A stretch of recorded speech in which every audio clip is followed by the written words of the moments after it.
Hi, this is Jody, and this is my second video assignment for systems thinking. Now here's the outline for this video. First is the review of the previous materials. Next, we have the system thinking as a special language and the personal mastery about the purpose and the vision. And the last part is the questions.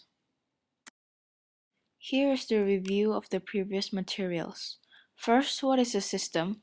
A system is a group of interacting, interrelated, or interdependent components that form a complex and unified whole. A system is arranged in a specific way, has a specific purpose, and have a feedback. We ourselves are a part of a system in this world that we live in. Next, what is systems thinking? Systems thinking studies system from the perspective of the whole system, its various subsystems, and the recurring patterns in the relationships between the subsystems.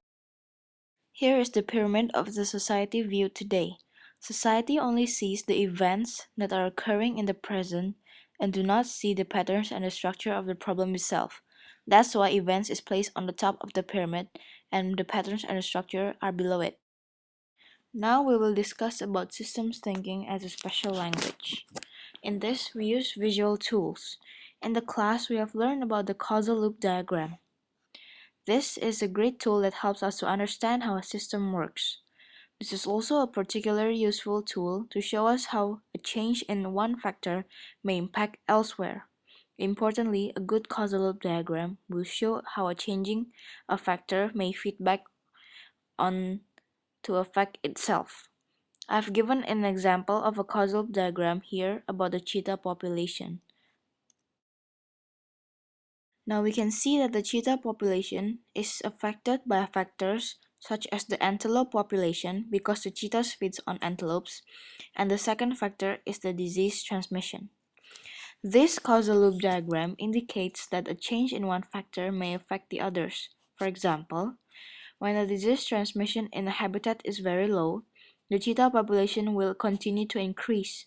Then the antelope population will decrease, which will later on feed back on the cheetah population itself. This shows us that this is a continuous cycle that affects each other. Next, we will discuss about the activities we did in class, which is related to the topic mental models. First is a timeline. To make a timeline, first we have to identify a current problem or situation. Then, find out the beginning of the problem. Next, project yourself in the beginning point and find an earlier beginning. Then, extend and trace back the timeline even farther back once more to find out what happened in the earliest beginning that had caused the current problem. Now, the timeline has many uses. It is used to think in the big picture, to consider the long-term and short-term perspective of problems, to see the patterns of problems, and eventually it will identify the cause of the problem itself. The second activity is the bubble map.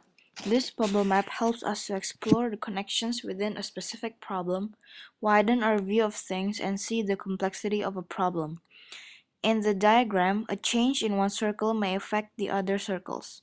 For example, in the bubble map example I've given, I have bad studying habits because I can't concentrate when I'm studying due to the noisy environment.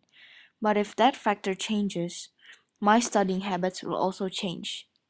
This shows the interactions between the circles. Next, we will discuss about personal mastery. The difference between purpose and vision is that purpose is a reason for being. Purpose is not created, it is discovered.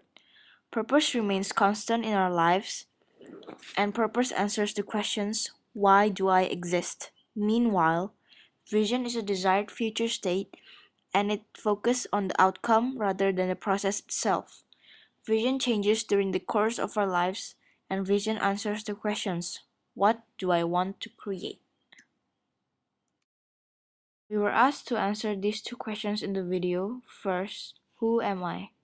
Well, my name is Jody, and I'm 19 years old, student of Venus International University, and I'm the eldest daughter in my family. Now, I can say that I'm a goal-oriented person. When I want something, I'll do my best and give all my effort to it. Sometimes I can get moody and sensitive, And I like to read books to spend my free time, and I enjoy listening to good music. Anyway, I am who I am, and I like being me. I don't want to be anyone else, and I don't think anyone else can be me because I think I'll always be the better version of me. Second question is, what is my purpose? As I mentioned before in the earlier slides, our purpose in life is discovered as we live our life. My purpose is to be happy and successful as a person for me and the people around me. I want to be an inspiration, perhaps someone who others can look up to. But the most important thing is that I can be a person who I'm happy and comfortable of becoming.